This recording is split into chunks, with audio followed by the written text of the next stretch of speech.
Hello friends, it's Geeta Shekhawat है और आज हम करने जा रहे हैं मोड। सबसे पहले हम जानेंगे कि मोड होता क्या है। तो ये सेंट्रल टेंडेंसी का थर्ड मेजर है मोड, जिसको हिंदी में बोलते हैं बहुलांक। जैसे नाम से ही पता चल रहा होगा, बहुलांक। बहु का मतलब बहुत सारे अंक, ठीक है। यानी वो अंक जो बहुत बार आया हो उसको हम क्या कहते हैं, बहुलांक कहते हैं, ठीक है। जैसे इसमें सबसे अधिक आवृत्ति वाला प्राप्तांक, यानी ये जो मोड होता है वो कौन सा मान होता है, वो अंक जो किसी भी आवृत्ति वितरण में सबसे अधिक बार आया होता है उसको हम क्या कहते हैं, मोड वैल्यू कहते हैं, ठीक है। दूसरी चीज में कि ये सबसे कम शुद्ध केंद्र प्रवृत्ति मान है। हम पहले भी बात कर चुके हैं इसके बारे में कि सबसे लीस्ट जो सेंट्रल टेंडेंसी एक्यूरेट मानी जाती है वो कौन सी मानी जाती है, लीस्ट एक्यूरेट कौन सी है, आपकी मोड मानी जाती है। सबसे एक्यूरेट मानी जाती है आपकी मीन, देन मीडियन, और सबसे कम शुद्ध होती है आपकी मोड वैल्यू, ठीक है। सभी प्रकार के आवृत्ति वितरण में इसका यूज किया जाता है, चाहे हमारा डिस्ट्रीब्यूशन कैसा भी है, ठीक है। कैसा भी है मतलब जो हमारा डिस्ट्रीब्यूशन है वो क्या होगा, या तो नॉर्मल होगा या फिर वो क्या होगा, स्क्यूड होगा। यानी या तो उसका झुकाव जो है वो पॉजिटिव साइड में होगा या फिर नेगेटिव साइड में हो सकता है, ठीक है। और जो है झुकाव ज्यादा भी हो सकता है और कम भी हो सकता है, ठीक है। तो हमारा डिस्ट्रीब्यूशन चाहे नॉर्मल हो या नॉर्मल ना हो, ठीक है, स्क्यूड हो, ठीक है, तब भी हम जो है इसका हर तरीके के जो डिस्ट्रीब्यूशन है उसके अंदर हम इसका यूज कर सकते हैं, ठीक है।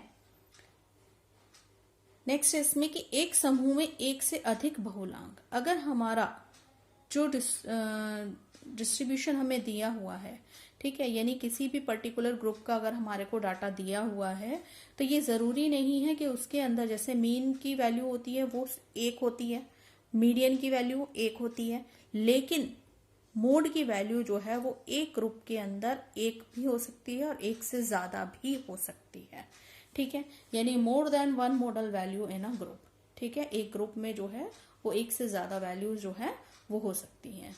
तो इन्हीं के आधार पर अगर मान लीजिए किसी पर्टिकुलर ग्रुप के अंदर अगर वन मोड है, यानी ओनली वन मोड वैल्यू, ठीक है, तो उसको हम क्या कहते हैं, unimodal distribution, unimodal, ठीक है। यूनी मॉडल का मतलब है कि जिसके अंदर जो है वो एक वैल्यू हो, ठीक है, यानी मोड की केवल एक सिंगल वैल्यू है, तो उसको हम कहेंगे यूनी मॉडल। और इसका जो कर्व भी बनता है वो इस तरीके से बनता है कि जैसे सपोज आपका डिस्ट्रीब्यूशन है तो आपका डिस्ट्रीब्यूशन यूं हो सकता है, तो एक पर्टिकुलर वैल्यू हो गई, ठीक है। दूसरा आपका होता है इसके अंदर टू मोड वैल्यू, ठीक है, ओनली वन मोड, ठीक है, और इसमें टू मोड्स वैल्यू, ठीक है, टू मोड वैल्यू, ठीक। तो इसके अंदर क्या है कि आपकी जो मोड की वैल्यू है वो दो भी हो सकती है, तो आपका कर्व जो होगा वो यूं और यूं होगा, यानी आपकी जो मोड है वो कितने हो गए, टू हो गए। तो इसे हम कहते हैं बाई मॉडल, बाई मॉडल, ठीक है। तीसरा तरीके का होता है कि मोर देन टू मोड्स, ठीक है, मोर देन टू मोड्स। अगर किसी भी डिस्ट्रीब्यूशन में दो से ज्यादा मोड्स होते हैं, ठीक है, तो तीन भी हो सकते हैं, चार भी, जितने भी हैं, तो वो कहलाता है आपका मल्टी मॉडल। क्या कहलाता है, मल्टी मॉडल डिस्ट्रीब्यूशन, ठीक है। तो इन्हीं मोड के आधार पर इनके जो डिस्ट्रीब्यूशन है वो भी होते हैं। अगर किसी डिस्ट्रीब्यूशन के अंदर एक मोड वैल्यू है तो वो यूनी मॉडल कहलाता है डिस्ट्रीब्यूशन। अगर किसी के अंदर दो मोड की वैल्यूज हैं तो वो बाई मॉडल डिस्ट्रीब्यूशन कहलाता है। और अगर किसी के अंदर दो से ज्यादा है, मान लीजिए तीन है, ठीक है, तो ये क्या कहलाएगा, आपका मल्टी मॉडल डिस्ट्रीब्यूशन कहलाएगा, ठीक। ठीक है, तो एक ग्रुप के अंदर एक से ज्यादा मोड की वैल्यू भी हो सकती है। ठीक है, नेक्स्ट आते हैं कि जो हमारी नॉर्मल सिचुएशंस होती हैं, मोस्टली नॉर्मल सिचुएशंस में ही किसका यूज किया जाता है, मोड का यूज किया जाता है। ठीक है, जैसे मान लीजिए अगर हम जो है टीचर जो है वो किसी भी क्लास में अगर मान लीजिए पढ़ा रहा है और जो है मोस्टली उसमें जो स्टूडेंट्स बैठे हुए हैं वो जो है एक ही भाषा को ज्यादा समझने वाले स्टूडेंट्स बैठे हैं, तो टीचर किसको यूज करेगा, उसी लैंग्वेज को यूज करेगा जो मोस्टली स्टूडेंट्स समझ सकते हैं। ठीक है, तो यानी किसमें आ गया, इसमें मोस्टली यानी ज्यादातर जो लोग हैं। तो इसी तरीके से अगर मान लीजिए कोई भी जो है दुकानदार है, तो वो जो है अगर कपड़े का साइज रख रहा है और जो उसकी सेल होती है वो मोस्टली जो है पर्टिकुलर एक साइज है, उसी साइज की सेल अगर हो रही है तो वो अपनी शॉप के अंदर उसी टाइप के उसी साइज के क्लोथ्स ही ज्यादातर रखेगा ताकि उसकी सेल ज्यादा हो। ठीक है, तो जो भी हमारी नॉर्मल सिचुएशंस होती हैं उसी के अंदर हम मोड्स को इस्तेमाल करते हैं। ठीक है, नेक्स्ट है इसमें कि इसको कैलकुलेट करना जो है वो सबसे सरल है। अगर हम बात करें जितनी भी हमारी तीनों सेंट्रल टेंडेंसी हैं उन तीनों में सबसे जो है इजीली कैलकुलेट जो है वो हम मोड को कर सकते हैं। ठीक है, तो इसकी गणना करना जो है वो सरल होता है। अब बात करते हैं इसमें लिमिटेशन की, कि सबसे पहली चीज, सबसे पहली सीमा क्या है इसकी, कि ये कम शुद्ध होती है। अगर हम तीनों सेंट्रल टेंडेंसी की बात करें तो हम पहले भी बात कर चुके हैं, तो ये सबसे कम शुद्ध होती है। ठीक है, दूसरी चीज है कि इसमें जो है अधिक बहुलांक से समूह का प्रतिनिधित्व नहीं होता। अगर हमारे पास एक से ज्यादा मोड की वैल्यूज अगर होती हैं, ठीक है, यानी यूनी मॉडल ना होकर अगर हमारा जो ग्रुप है वो बाई मॉडल है या मल्टी मॉडल है, तो इसका मतलब वो समूह का प्रतिनिधित्व नहीं करेगा। ठीक है, तो ज्यादा बहुलांक होने पर जो है, क्योंकि हमारे पास क्या हो जाएंगे, अलग अलग, एक तरीके से कहें कि प्रतिनिधित्व अलग अलग हो गए, हमारे पास 3 प्रतिनिधित्व हो गए, 2 प्रतिनिधित्व हो गए, तो वो पूरे ग्रुप को जो है कैसे उनका रिप्रेजेंट कर पाएंगे, नहीं कर पाएंगे। तो इसीलिए जो है अगर ज्यादा जो है वैल्यूज होने के कारण ये जो है समूह का प्रतिनिधित्व नहीं कर पाता है। ठीक है, तीसरी चीज होती है कि इसके अंदर जो है ये लेस एक्यूरेट होता है और सबसे लीस्ट रिलायबल भी होता है, इसीलिए इसका यूज जो है वो हम रिसर्च पर्पस के लिए नहीं करते हैं। ठीक है, रिसर्च में इसका यूज नहीं किया जाता है। इसमें जो सबसे ज्यादा रिलायबल सेंट्रल टेंडेंसी है यानी मीन, उसी का ही यूज हम रिसर्च पर्पस के लिए करते हैं। ठीक है, नेक्स्ट आता है कि इसके अंदर जो हमारे को स्कोर्स दिए गए होते हैं उनकी अपेक्षा जो आवृत्तियां होती हैं उनको ज्यादा महत्व इसके अंदर दिया जाता है। हम इसमें ये नहीं देखते हैं कि जो स्कोर्स हैं उनको इम्पोर्टेंस नहीं दिया जाता, बल्कि हम किस चीज को देखते हैं, हाईएस्ट फ्रीक्वेंसी को। किसको देखते हैं, हाईएस्ट फ्रीक्वेंसी को, यानी कौन सा जो है जो फ्रीक्वेंसी है, बारंबारता है जो सबसे ज्यादा है, उसके सामने वाला जो स्कोर होगा वही हम मोड की वैल्यू मान लेते हैं। ठीक है, तो चाहे वो हो सकता है कि नीचे वाले डाटाज में आ रहा हो, चाहे वो ऊपर वाले डाटाज में आ रहा हो। ठीक है, तो हाईएस्ट फ्रीक्वेंसी को ही हम इसके अंदर इंपॉर्टेंस देते हैं, ना कि उसके प्राप्तांकों का। ठीक है, नेक्स्ट इसमें कि इसका जो सामान्यकरण होता है उसमें इसका उपयोग हम नहीं कर सकते। क्यों? क्योंकि इसके अंदर क्या किया जाता है, ये जो है अगर हम कहें समूह का जो है वो प्रतिनिधित्व नहीं करता। क्यों? क्योंकि इसके अंदर हम किसको इंपॉर्टेंस देते हैं, केवल आवृत्तियों को। ठीक है, जिस जो हाईएस्ट फ्रीक्वेंसी होगी तो उसको ही हम इंपॉर्टेंस देते हैं। इसीलिए हम इसके जब आवृत्तियों को इंपॉर्टेंस देते हैं, स्कोर्स को कम इंपॉर्टेंस देते हैं, तो इसीलिए ये जो है अपने समूह का प्रतिनिधित्व नहीं करते। और जब प्रतिनिधित्व नहीं करते तो इसीलिए इसका यूज जो है वो हम जनरलाइजेशन के लिए नहीं कर सकते, सामान्यकरण के लिए हम इसका प्रयोग नहीं कर सकते हैं। ठीक है, अब आता है आपके बहुलांक के प्रकार। अगर हम बहुलांक के प्रकार की बात करें तो 2 तरह के बहुलांक होते हैं। ठीक है, एक तो होता है आपका क्रूड मोड, क्रूड मोड। ठीक है, क्रूड मोड कहते हैं अपरिशोधित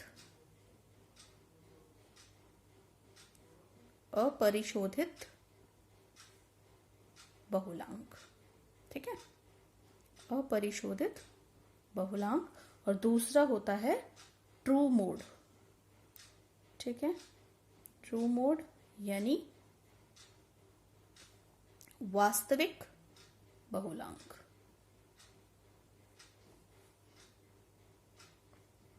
ठीक है, अब हम दोनों प्रकार के जो मोड हैं इनका यूज करते हैं, लेकिन जो ट्रू मोड है इसका जो यूज किया जाता है वो किसके अंदर किया जाता है? ग्रुप्ड डाटा के अंदर। किसके अंदर? ग्रुप्ड डाटा के अंदर हम इसका इस्तेमाल करते हैं। क्यों? क्योंकि जो क्रूड मोड होता है, जब हम अनग्रुप्ड डाटा में मोड फाइंड आउट करते हैं तो जो क्रूड मोड आएगा वही आपका ट्रू मोड होगा। ठीक है, लेकिन ट्रू मोड की जो हम यूज करते हैं उसके लिए एक अलग फॉर्मूला है जो हम ग्रुप डाटा के अंदर इस्तेमाल करते हैं। ठीक है, तो चलिए आगे देखते हैं इसमें competition of mode ungrouped data में। ठीक है, तो यानी अगर हमारे को अव्यवस्थित आंकड़े दिए हुए हैं तो उसके अंदर हम जो है मोड कैसे कैलकुलेट करेंगे। ठीक है, यहाँ पर एक एग्जाम्पल ले रहे हैं हम। ठीक है, जैसे आपको दिया हुआ है 2 3 4 3 4 5 4 6 7 4। ठीक है, तो अब हम यहाँ पर देखें तो ये हमें जो है स्कोर्स दिए गए हैं, और इसके अंदर अगर आप देखें तो कौन सा स्कोर है जो फ्रीक्वेंटली आ रहा है, यानी बार बार आ रहा है, यानी सबसे ज्यादा बार आ रहा है। तो सबसे ज्यादा बार कौन सा स्कोर है? 3 को अगर हम देखें तो हमारा कितनी बार आया है? 1 और 2 टाइम्स। ठीक है, 4 को हम देखें तो 1 2 3 4, तो कितनी टाइम्स आया? 4 टाइम्स आया। तो इट मीन्स जो मोड हो जाएगा वो आपका क्या हो जाएगा? 4 हो जाएगा। ठीक है, ये आपका इसके अंदर आंसर हो गया। ठीक, अब इसमें तो जो है आपका जो हाईएस्ट फ्रीक्वेंसी थी वो केवल 4 की थी। ठीक है, अब सपोज इसमें मान लीजिए एक और एग्जांपल है, इसके अंदर हम ले रहे हैं जैसे 2 3 4। ठीक है, 3 4 5 4 5 7 4 5 5। ठीक है, अब हम इसके अंदर अगर देखें तो यहां पर देखिए आप कि 4 कितनी बार आया? 1 2 3 और 4 टाइम्स। लेकिन अगर हम 5 भी देखें तो 5 भी कितनी टाइम्स आया है? 1 2 3 एंड 4। तो ये भी हमारा कितनी बार आया है? 4 टाइम्स आया है। तो इसका मतलब मोड कितनी हो गई? मोड की वैल्यूज इसके अंदर कितनी हो गई? 2 हो गई। एक तो हो गई 4 और एक हो गई 5। ठीक है, 4 एंड 5। तो यानी ये कौन सा डिस्ट्रीब्यूशन हो गया? एक तरीके से बाई मॉडल डिस्ट्रीब्यूशन, क्योंकि इसके अंदर 2 वैल्यूज मोड की आ रही है। ठीक है, तो ये आपका अनग्रुप डाटा है। तो इस तरीके से जब हम निकालते हैं तो ये हमारा कौन सा मोड है? Crude mode. ठीक है, तो और इसी को ही हम क्या कहेंगे? यही ट्रू मोड होता है। ठीक है, अब यहां पर अगर हम बात करें computation of mode in grouped data की, ग्रुप्ड डाटा अगर आपको दिया हुआ है तो इसके अंदर आप मोड कैसे फाइंड आउट करेंगे? तो इसके अंदर आपका क्रूड मोड भी निकलता है और आपका ट्रू मोड भी निकलता है। तो पहले हम बात करेंगे क्रूड मोड की। ठीक है, जैसे आपको यहाँ पर क्लास इंटरवल है और क्लास इंटरवल में आपको गिवन है, जैसे सपोज दिया हुआ है 30 to 34, 25 to 29, 20 to 24, 15 to 19, 10 to 14 और 5 to 9। ठीक है, और यहाँ फ्रीक्वेंसी दी हुई है 6 7 8 10 6 एंड 5। ठीक है, अब अगर हम यहाँ देखें तो ये हमें क्या दी हुई है? फ्रीक्वेंसी गिवन है। अब हमें मोड की कैलकुलेशन के लिए क्या करना होता है कि हम हाईएस्ट फ्रीक्वेंसी को देखते हैं। तो अब फ्रीक्वेंसी यहाँ पर अगर देखें तो सबसे हाईएस्ट फ्रीक्वेंसी कौन सी है? सबसे हाईएस्ट कौन सी है? फ्रीक्वेंसी 10। कौन सी है? 10 है हाईएस्ट फ्रीक्वेंसी। तो यानी अब हमें इसके अंदर वाली वैल्यू कौन, जो स्कोर है वो कहां से कहां तक है? 15 से 19 तक। तो 15 से 19 तक है। तो इसके अंदर जो क्रूड मोड है वो कैसे निकलेगा? क्रूड मोड बराबर होता है कि जिसके जो हाईएस्ट फ्रीक्वेंसी, सबसे पहले आपको फ्रीक्वेंसी चेकआउट करनी है। तो जो हाईएस्ट फ्रीक्वेंसी है उसके सामने वाला क्लास इंटरवल ले लेना है। ठीक है, तो जो भी क्लास इंटरवल आपको दिया है 15 to 19 दिया है, तो lowest limit plus upper limit divided by 2 कर दीजिए, वही आपकी मोड की वैल्यू हो जाएगी। It means 15 plus 19 divided by 2, that is 15 और 19 आपका हो गया 34 डिवाइडेड बाय 2, दैट इज 17। ठीक है, तो यानी हमारी जो मोड की वैल्यू आ गई वो कितनी आ गई, क्रूड मोड की। ये क्या कहलाएगा, क्रूड मोड कहलाएगा। ठीक है, तो क्रूड मोड, तो क्रूड मोड की वैल्यू कितनी आ गई, 17 आ गई। ठीक है, तो इसका इस्तेमाल हम कब करते हैं, जब हमारे को जो है वो हमारे पास कम समय है।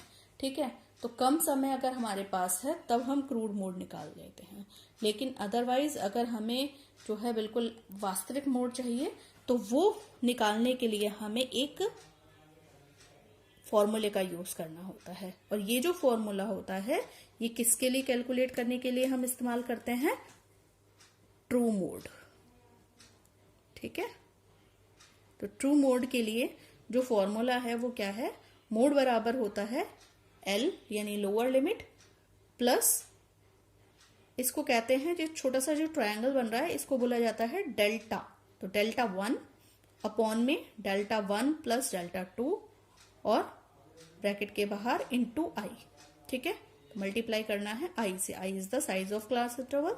ठीक है, अब ये डेल्टा 1 क्या है और डेल्टा 2 क्या है। जो डेल्टा 1 होता है वो क्या है कि जो हमारी हाईएस्ट फ्रीक्वेंसी है उसमें से f1 माइनस कर दो।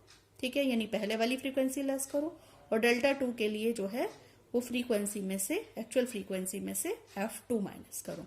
ठीक है, तो अब f1 और f2 क्या है। अब अगर हम यहां पर देखें तो जो हमारी सबसे पहले हम देखेंगे कि हाईएस्ट फ्रीक्वेंसी कौन सी है। हाईएस्ट फ्रीक्वेंसी क्या है हमारी, 10 है। ठीक है, तो 10 के सामने वाला हमारा क्लास इंटरवल है। ठीक है, तो यानी 15:19 हो गया। अब हमें इसके अंदर f क्या है, f1 क्या है, f2 क्या है, यानी हमें 3 f चाहिए। ठीक है, एक तो हमें चाहिए f चाहिए, दूसरा f1 चाहिए, तीसरा हमें f2 चाहिए। ठीक है, तो अब यहां पर अगर देखें तो जिसके अंदर ये वैल्यू आ रही है ये आपका f है, यानी फ्रीक्वेंसी। ठीक है, और इसके बाद f1 जो इससे छोटा वाला क्लास इंटरवल है, इससे छोटा वाला क्लास इंटरवल कौन सा है, 10 to 14 वाला। तो यानी ये क्या हो, किसकी वैल्यू हो गई, f1 की। और जो इससे बड़ा वाला है वो है आपका f2। ठीक है, तो अब आपको f1 f2 और इसकी वैल्यू मिल गई। f की वैल्यू हमारे पास 10 है, f1 की वैल्यू हमारे पास 6 है और f2 की वैल्यू हमारे पास 8 है। ठीक है, तो चलिए मोड कैलकुलेट करते हैं। ठीक है, तो मोड बराबर हमारा क्या है, मोड इज इक्वल टू, सबसे पहले हमें यहां से हम डेल्टा की वैल्यू निकाल लेते हैं। डेल्टा वन बराबर है आपका f माइनस f1 और f की वैल्यू क्या है आपकी 10 माइनस 6। ठीक है, यानी 4। तो डेल्टा 1 हमारे पास आ गया 4। आपको याद रखना है डेल्टा 1 f1, डेल्टा 2 f2। ठीक है, इस तरीके से याद रखना। तो डेल्टा 1 की वैल्यू हमारे पास आई है 4। अब हम इसी तरीके से डेल्टा 2 की वैल्यू निकाल लेते हैं। डेल्टा 2 बराबर f माइनस f2। तो f हमारे पास 10 है और f2 है हमारे पास 8। तो यानी कितनी आ गई, 2 वैल्यू आ गई। तो डेल्टा 2 की वैल्यू हमारे पास आ गई 2। ठीक है, अब हमारा जो फॉर्मूला है वो है L plus delta 1 upon delta 1 plus delta 2 into i. ठीक है, ब्रैकेट में अब यहां पर मोड निकाल लेंगे। L हमारे पास लोअर लिमिट, अब यहां पर 14 के बाद सीधा 15 आ रहा है, तो क्या लेंगे, इसको 0.5 माइनस कर देंगे। तो यानी लोअर लिमिट हमारे पास हो गई 14.5 प्लस डेल्टा 1 की वैल्यू हमारे पास 4 प्लस डेल्टा 1 4 प्लस डेल्टा 2 2। ठीक है, तो और इनटू आई आपका साइज ऑफ क्लास इंटरवल 15 से 19 तक है, तो यानी 5 हो गया। तो that is equal to 14.5 plus 4 5 20 upon 6। ठीक है, तो इसको डिवाइड कर लेंगे। 2 10 जा 20 और 2 3 जा 6। 10 को डिवाइड करेंगे 3 से तो कितना आ जाएगा 14.5 प्लस 3 को करेंगे तो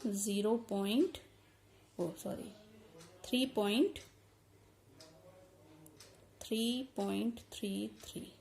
ठीक है, तो यानी कितना हो जाएगा 14 में 3 ऐड कर दिया हमने 17.83। तो ये हमारे पास मोड की वैल्यू आ गई। ठीक है, 17.33। ठीक है, तो मोड हो गया हमारे पास 17.83। ये आपका आंसर हो गया।